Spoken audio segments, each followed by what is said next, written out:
So, good day everyone. We're here for another episode of the DVD show.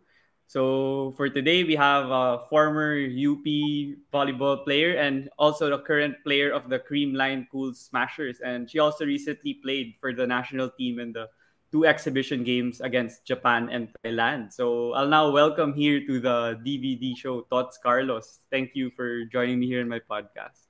Hi, Diego. Thank you. Thank you for inviting me.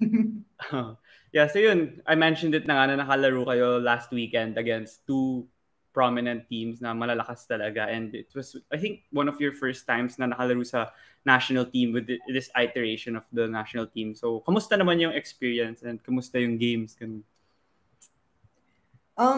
It was actually really my first time to play against an international team. This Mm. national when an international team. So yeah, I really enjoyed the game and I'm happy na finally I get to experience international volleyball. I get to experience good volleyball. Very good volleyball. So yung experience talaga na yan, malaking bagay siya for me kasi after that game I realized that I need more, I need to improve more sa sarili ko in terms of skills, ganyan, in terms of attacking, the defense, and all mga ganun. So, kamusta naman yung process na kinuha ka nung national team? Since sabi mo nga first time ka nakapaglaro, like, did they contact you? And syempre, accept mo naman siguro kagad. And how was the training like to prepare for those matches? Ano ba? They actually emailed our team manager in Creamline. So, of course, right away, you'll say yes kasi it's the national team. So, you have to serve the country, di ba? So, and for sure, kahit sino namang athlete gusto i-represent yung bansa. So, of course, I said yes right away. And the training was good. We had 5 days, 6 days training together. It was funny, but you gotta work with what you have. So we're very grateful for that 6 days, 5 to 6 days na magkakasama kami, and it's fun, but it's really not easy to just prepare for a national team, Japan national team, Thailand national team with just a week or so. So we need we're actually happy with the performance that we had, especially with the Japan game. So we're really grateful na ang dami pa rin sumuporta sa amin despite the layo ng level nila sa atin. Yun, you mentioned ka na ang lakas, nagulat nga ako dun sa mga players na yun, like talagang ultra talented sila and elite players. Pero syempre, it's still like a process na talagang packet na tayo rin dun and hopefully reach that level. So, from you mentioned individually that you saw stuff to improve on. For you, individually and as a team, saan sa tingin mo yung talagang dapat mag-focus yung national team or yung like yung system or yung coaches in terms of developing our team? Well, just like any other sport here in the country, I think malaking bagay yung meron tayong sariling sistema. Like for example, look at Japan, look at Thailand. They have been working on their system for like how many years na. So you can really see results. You get to be invited sa malalaking tournaments like the VNL, like the Olympics, the international leagues, marami. Kasi they know that that these countries will really play well. So, it's the long-term planning talaga ng sistema, yung malaking bagay ngayon kasi hindi man tayo nawawalan ng players.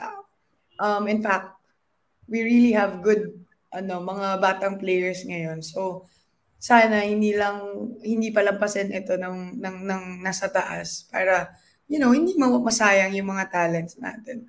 And we can actually really compete if maganda lang talaga mas maganda yung sistema na meron tayo. Tsaka yung mga teammates mo rin, like, di ba, yung iba siguro first time mo sila naging kakampi.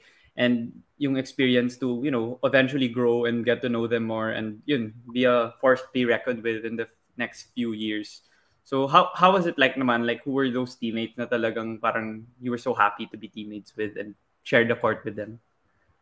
Actually, it's everyone. Kasi unique yung ugali ng bawat player, unique yung role ng bawat player. So, I really admire yung pagiging positive nila lagi. And, lagi ko nga sinasabi, you just gotta work with what you have. So, naging ganun yung mindset talaga namin. And lagi namin sinasabi na just enjoy the game. Because in the first place, we're this is what we love. This is what we love to do. It's our Mm. passion. So when you go inside that court, wala na yan lahat eh. Lalaro ka na lang talaga ng volleyball. Mm. So yun, maganda nga yung sinabi mo that, you work with what you have and you play well. And inaalala ko nung sinabi mo yun is syempre yung Creamline nga nung recently nag-champion kayo nung last conference sa PVL. And ikaw yung nag-MVP nung conference na yun. And it was really a terrific run na nakabawi kayo kasi nung nasa Ilocos, you guys fell short nung finals. So yun, I wanted to ask naman about that, your MVP run. Like, how was the whole experience na talagang ikaw na I mean, you have Eliza Valdez, Gemma Galanza, and like a lot of other talented players on your team. Pero ikaw yung nabigyan ng award na yun and that prestigious honor of bagging the championship and the MVP. Well, that MVP, hindi ko naman talaga siya like, it's not really a goal for that season. So, our goal, lagi kami focus sa team goals eh. So, our goal last season was to get the championship. And as an individual, personally, I really wanted to bawi lang kasi the season before that, sobrang, um, yun nga, natalo kami and then talagang, syempre gigil kami bumawi. So, personally, yung role ko lang talaga is to help the team get one game at a time, and yun, who would have thought that I'll get that award? Kasi I'm surrounded by very good volleyball people and, Eliza Valdez, Gemma Galanza, Gia Morado. So, I'm nakuha ko yung yung award na yun also because of these people kasi they helped me level up my game. My coaches helped me grow kung ano mga dapat gawin during this situation. So, yeah, I think yung MVP na nakuha ko, I think I will really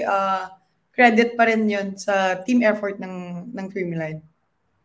Oo nga. And it's really great na since bago ka pa lang dun sa team nung pandemic, 'di ba, dun ka lang nag-sign when you said na hindi ka na maglalaro sa UP.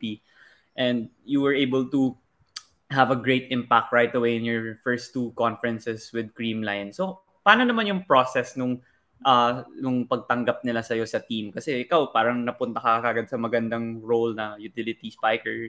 And sometimes kayo nung Michelle Gumabaw yung nag-alternate nung sa tournament sa Ilocos. Pero ngayon sa Paco Arena na conference, ikaw na talaga dahil hindi nakalaro si Michelle. So paano naman yung team in terms of you accepting you and putting you in that role na nag-succeed ka? Actually, even before pagpasok ko pa lang sa Creamline is not like the team na sorry, Creamline is the team na mafe-feel mo na belong ka sa so they're very welcoming, they're very open. Hindi sila madamat sa knowledge. Lahat ng alam nila ituturo nila sa iyo. You know what I really admire with Creamline is the culture that we have. So yung pagiging competitive ng mga tao but healthy competition, yung pagiging yung work ethic ng mga tao, grabe. Sobrang focus sa training, pag game, alam mo na nagtutulungan lagi. And I'm just really happy na sobrang nag-blend kami ng team, not just Ate Michelle. Siyempre, yung role namin is kami yung parang susuportahan that time during the Ilocos PVL. So, ayun, grateful naman ako na alam mo yun, yung mga seniors and my teammates, very supportive to each other. Kasi yun nga, it's team effort naman eh. Hindi naman individual yung pagalingan dito. So, ginagawa lang namin kung anong mas makakabuti sa team. Yeah, the team effort, it's very evident. Like, when people ask me, like, why is Creamline good? Like, makikita mo talaga yung chemistry nila mas evident compared dun sa other teams. Like, yung continuity nga siguro since yung pre-pandemic, kahit nung wala ka dun, makikita mo na, ano yun, yung mood nila or yung aura nila pa naglalaro. Like, masaya talaga. Like, even if ito Yeah, yung yung mas magaling discipline. today, ganun. And Yeah. also, yung leadership ng mga seniors namin, kakaiba talaga. As Mm-hmm. in, alam mo yung, even if you feel like, syempre, not always a good day naman sa mga athlete, di ba? So, parang, Mm-hmm. even if you feel like parang tinatamad ka or masyadong pagod yung katawan mo, ganyan, you really push yourself. Kasi nakikita mo yung mga tao sa paligid mo na pinupush nila yung sarili na and they're really giving their best every ball na mahawakan nila. So, even especially sa training. Para, Mm-hmm. pagdating sa game, alam na namin lahat. So, yung magmamatter na lang talaga yung game plan nila coach, yung strategies na bibigay sa amin. So, yun. Mm-hmm. Yeah. Tsaka yung bubble, di ba? People would say na negative yun kasi nga parang ang hirap. Wala kang masyadong freedom and you're stuck in the same area for like a month or several months. Pero ikaw, like, would you say nga since maganda yung pagsasamahan niyo sa Creamline, so nung bubble ba nung nag-training kayo tsaka nung sa Ilocos, do you think it helped na for you to, feel part of the team and it also helped in your play on the court? Um, merong good, merong bad, but, Mm. hindi naman lagi yung proseso niyan, hindi naman lagi perfect kasi Mm. especially we're like away from our family. So, yun yung mahirap talaga yung malayo kami sa pamilya namin, sa mga mahal sa buhay. But you know Mm. what's good is that mas naging deep yung relationship namin to each other. And Mm. mas gets namin yung isa't isa compared to, syempre sa training lang naman kayo nakikita. Pero iba na yung maghapon, isang buwan kayo magkakasama. So, nakikita mo yung ugali ng mga tao and, from there, you adjust on how you treat each other. So, talagang naging very understanding kami sa isa't isa and patient. Yeah. Mm. Tsaka yung coaching staff niyo naman, like si Coach Tai, 'di ba, minsan he's there, minsan he's not. But then the assistant coaches are always there. And how was that naman adjustment for the players? Is it not that much of an adjustment kasi nga they impart the same knowledge or the same place naman or scheme? So paano naman yung galawan niyo sa Creamline in terms of that way? In terms of Coach Tai being there or minsan wala siya, I think di naman siya naging super problem for the team kasi very flexible yung team. And even Coach Tai is in Thailand, andyan pa rin siya kasi we call him sa Zoom. So every training, naka-Zoom siya. Oh. He tells us what to do. So yung pro-training program sa kanya pa rin. And, yung mga coaches namin, very grateful din kami na walang naging problema sa kanila kasi alam nila kung sinong susundin, anong dapat gawin. So yun, maganda rin kasi yung sistema na meron yung Creamline. So talagang Mm. nag-work siya for us.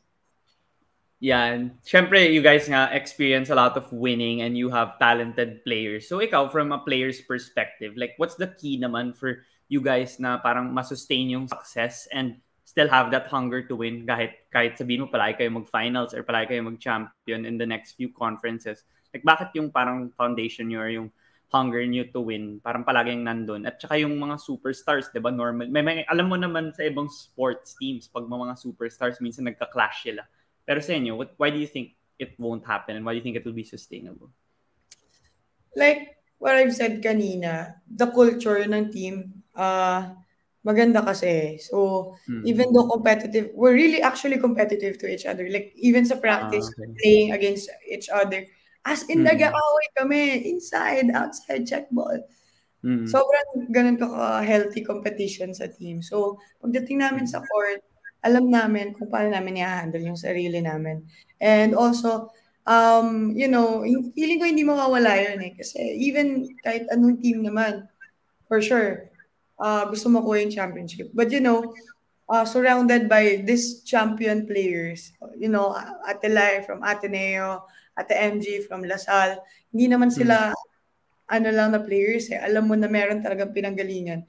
And alam mo na magaling talaga sila. So, yun.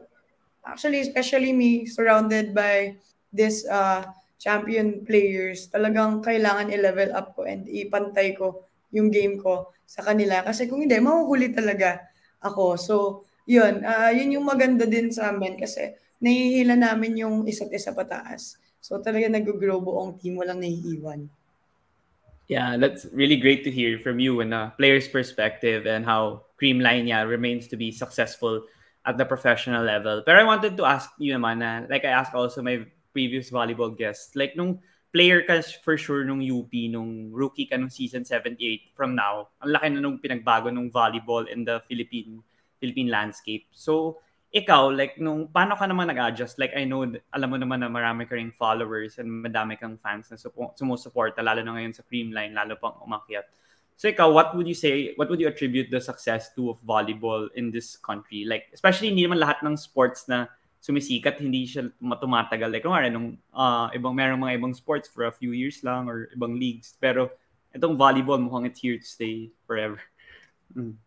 Yeah, one thing I'm really grateful then is that finally nagkaroon ng pro itong volleyball kasi 'di ba? It was just basketball before and ngayon meron ng volleyball and honestly hindi ko in-expect na magkakaroon ng pro yung volleyball. So talagang nasaktuhan din yung timeline namin na bigla nagkaroon ng pro volleyball. So, I'm sure magiging mas maganda pa to kasi nakita mo naman sa UAAP, grabe na yung level of volleyball. So, for sure, in the future, mas magiging competitive tong sport na to and sana tuloy-tuloy siya kasi maganda rin na yung bansa merong ganitong klaseng sport, 'di ba? So, ayun, ang ganda kasi ng trend ng mga players ngayon eh. Alam mo na yung mga magagaling na matatanda, pero alam na nila na ipapasa na nila sa next generation. Gets mo yun? So, hindi siya nawawala kasi the grassroots, andyan yan lagi. So, I just hope na yung nasa taas will continue to support and, support yung sport na to kasi ang daming talents na just here in Manila actually, ang daming talents from the province na hindi pa talaga nakikita ng mga tao. So, yun. Sana lang talaga na ma-maintain yung ganitong sistema na meron tayo and ma-improve pa. Yeah, that's ang ganda nga nung parang technique or yung style nila. Like dati yung sa Shakey's V-League medyo sumisikat pero nga minsan nawawala ulit, ganun. Parang there depends on who's the matchup in the finals or in the final four. Pero now, UAP kahit sino maglaro, makikita mo, merong manonood sa TV or PVL. Lahat, kahit sinong team, kahit yung the one below the standings, the one on top. Ang daming nanonood. Sabi ko nga na parang sobrang swerte ng mga bata ngayon kasi they have, alam mo yun, ang dami ng theories, ang dami ng strategies na nabubuo, ang dami ng training techniques. So, pag tuloy-tuloy to, talagang lalakas yung mga players na meron tayo for the future, di ba? So, lagi ko sinasabi, sobrang swerte ng mga bata ngayon kasi ang dami na na-develop ng mga coaching styles. Ganun. Yeah, and how about naman nga yun sa volleyball players? Like, nanonotice ko, lalo na nitong pandemic, like, one could argue that you guys are more popular pa nga in social media than the basketball players kahit yung basketball mas matagal na dito. Like there are certain personalities in the volleyball community na magaling. So would you say na it's the branding then or like the marketing or is it like how you guys play? Is it or how your personalities? Like bakit mo masasabi na lumalaki yung epekto ng volleyball dito? Like hindi lahat ng tao dito sa Philippines, hindi lang a certain age or certain gender or certain social status. Like lahat talaga nanonood. Well, I feel like kaya nagiging ganun kasi mas marami ng taong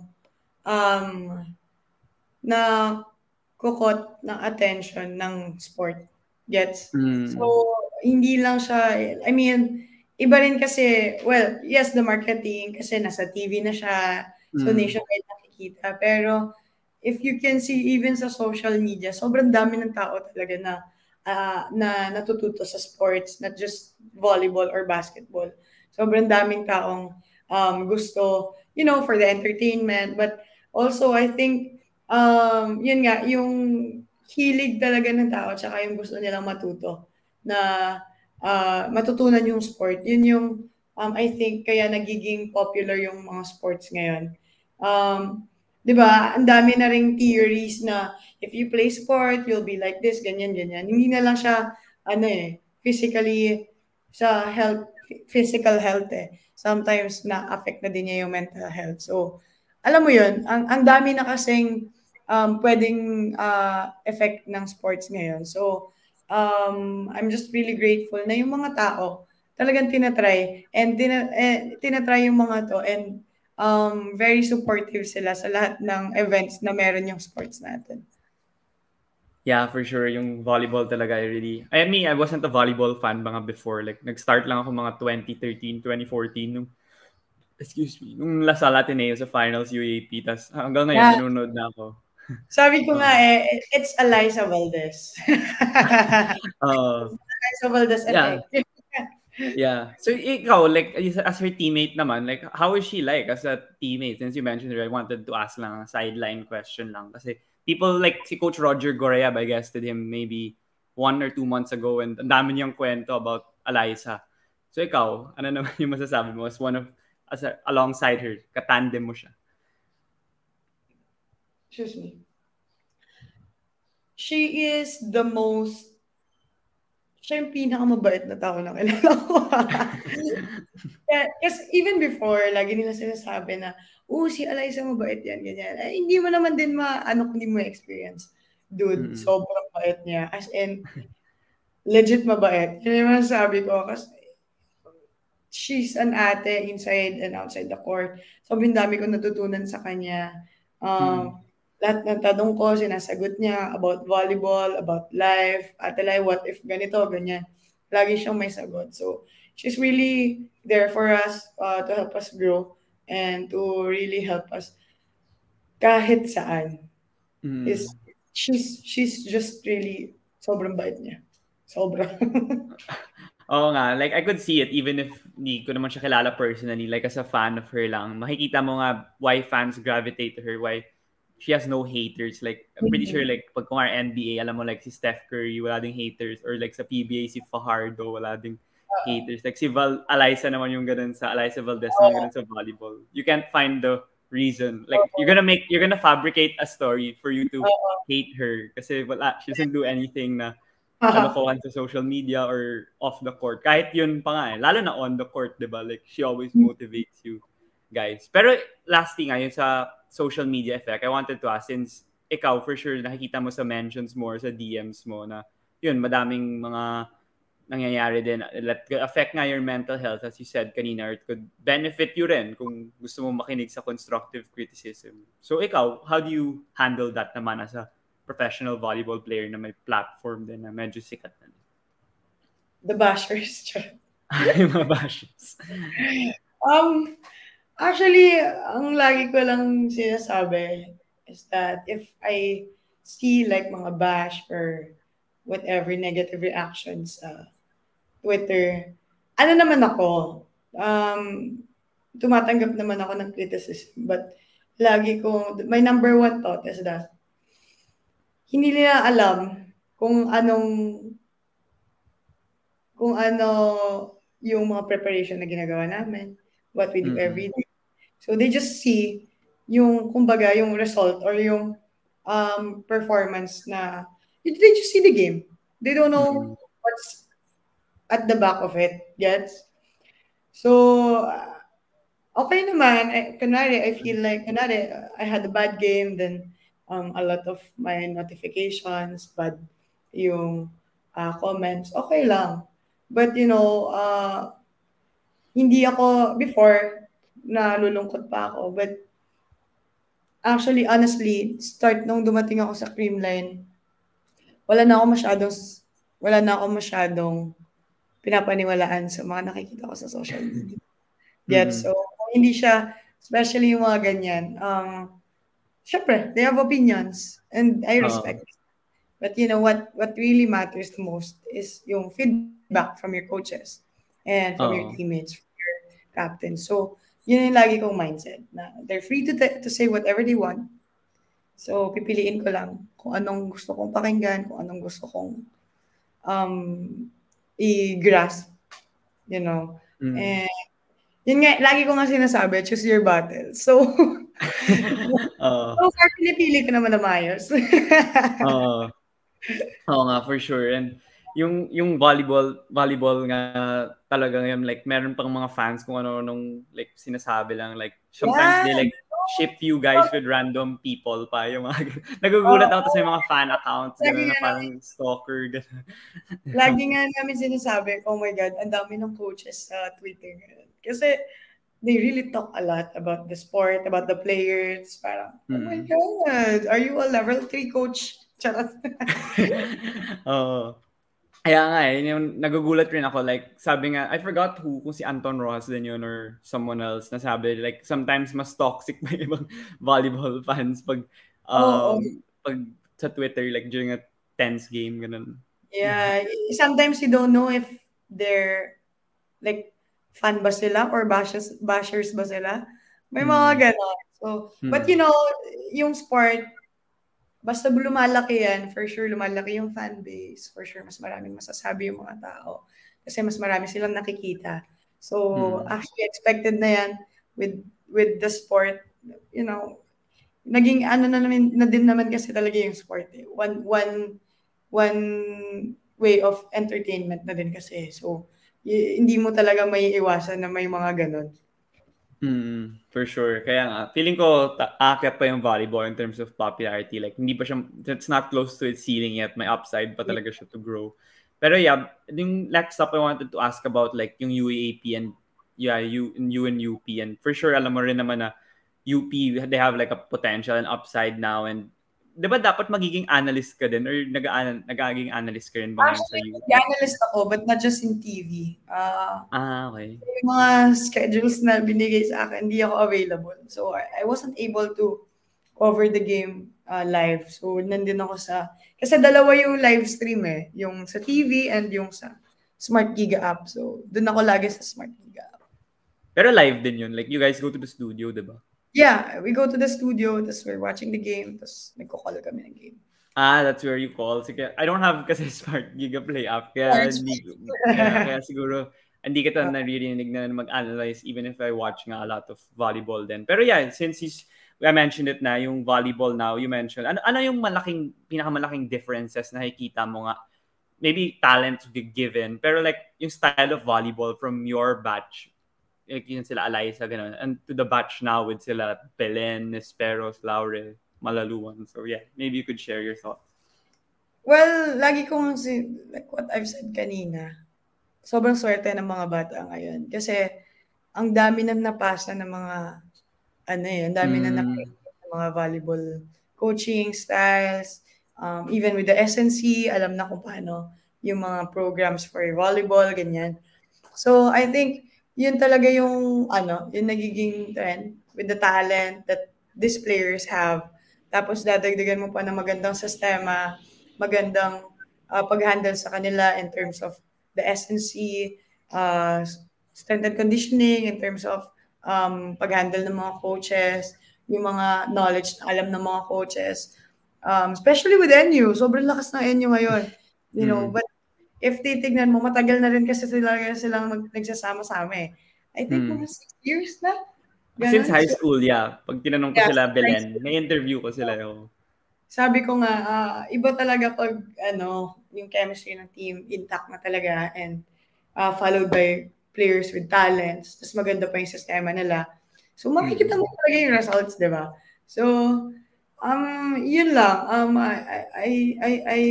I wish na makita to ng mga nasa taas and it's really proven na pag meron ka magandang system, you'll really see great results.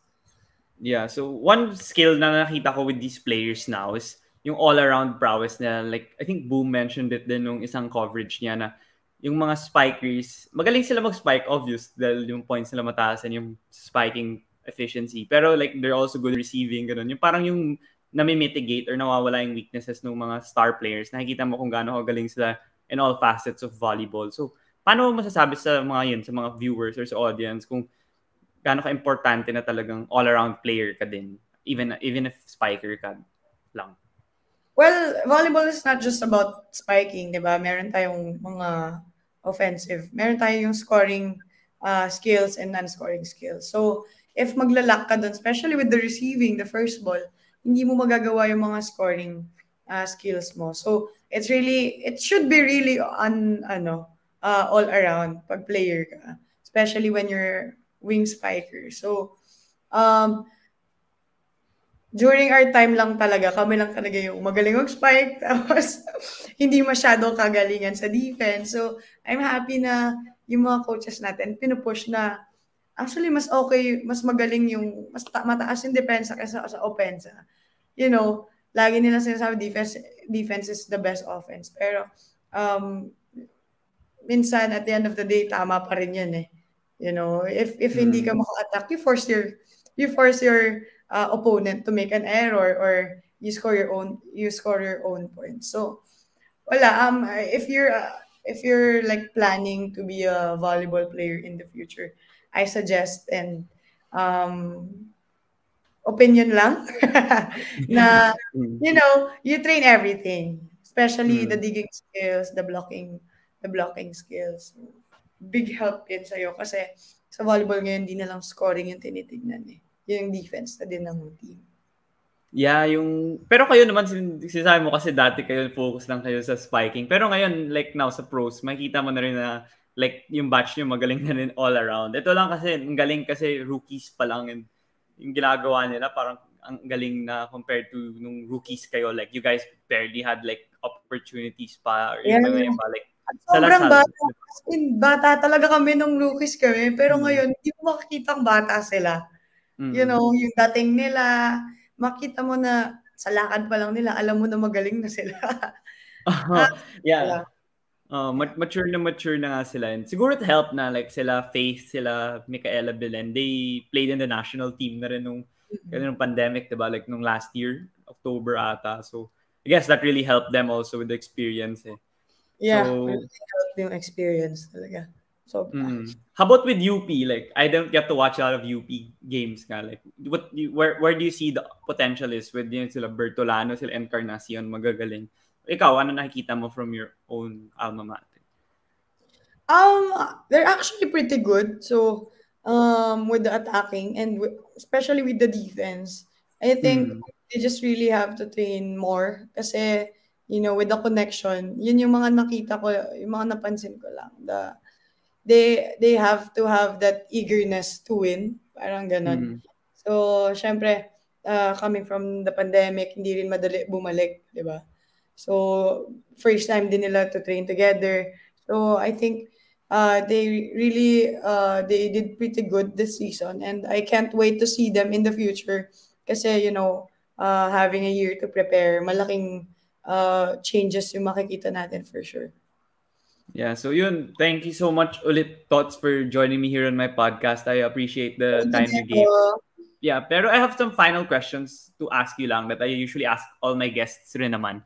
So one is, for sure, alam mo naman sa bubble ng NBA, like yung mga players, mas naging vocal sila sa social and political issues. And dito rin naman sa Philippines, alam mo rin na yung mga athletes medyo laid back sila before and they don't really talk about it. They remain private even if knowledgeable and aware sila sa mga nangyayari. Pero now, nung elections and itong nung pandemic, mas naging active sila in like raising awareness. Kasi ngayon, sabi mo na nga kanina, may platform kayo, madami kayong following. And it's the opportunity for you guys to also teach these people or educate them on not only volleyball, but also other issues surrounding the country.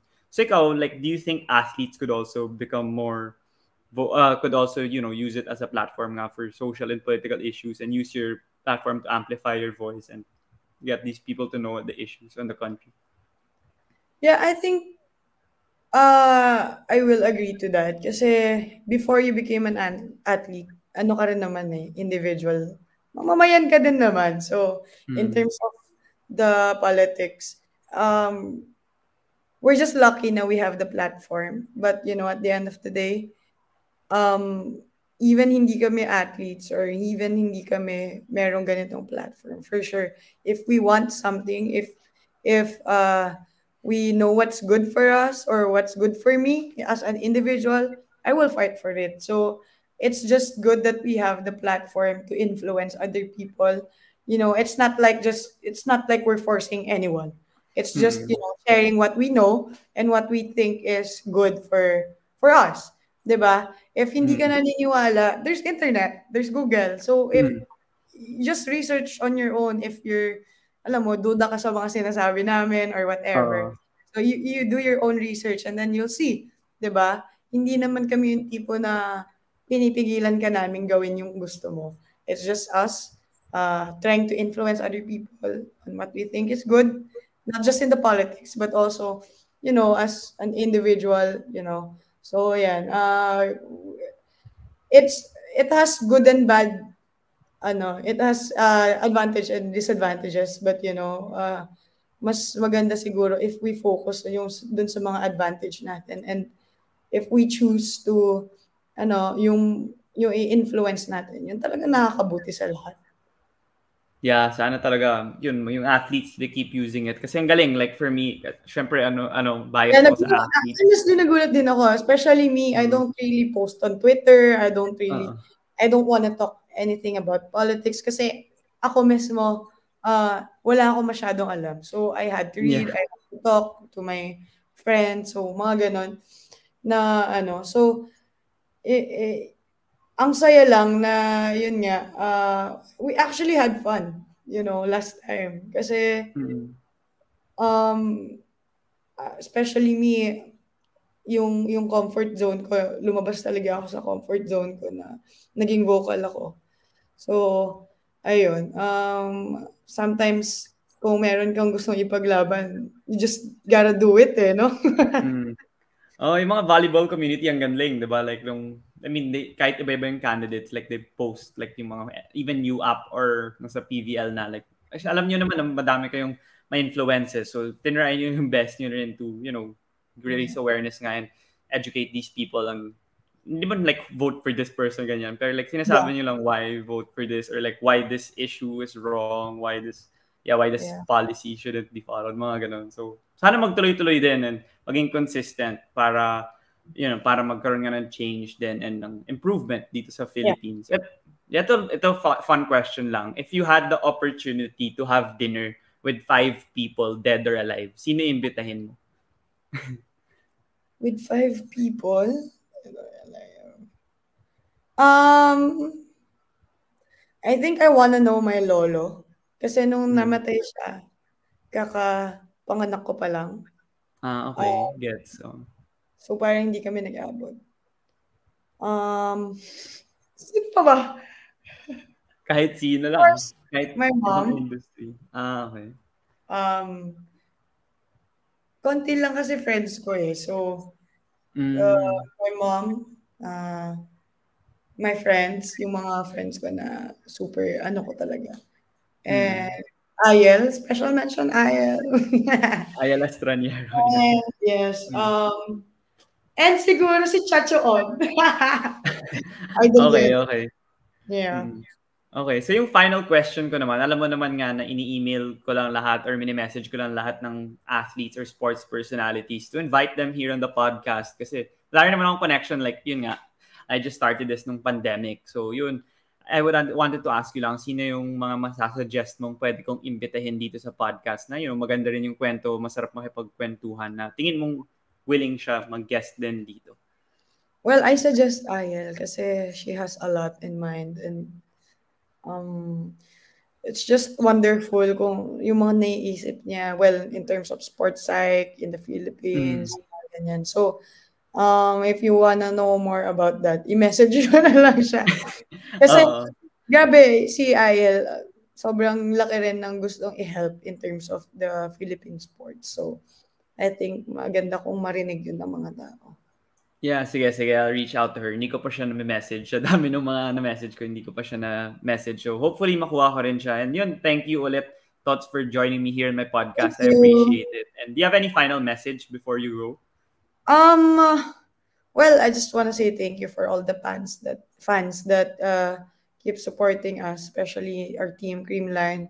Please do continue to support the volleyball community, all the teams in the country, and I hope you support everyone, especially the national team. Thank you for lahat ng nag lahat ng tiyaga at pasensya niyo sa amin, especially when hindi tayo lalo na nung pandemic na hindi makalaro and really had to wait for 2 years para makabalik. And we really appreciate yung mga sumusuporta sa amin.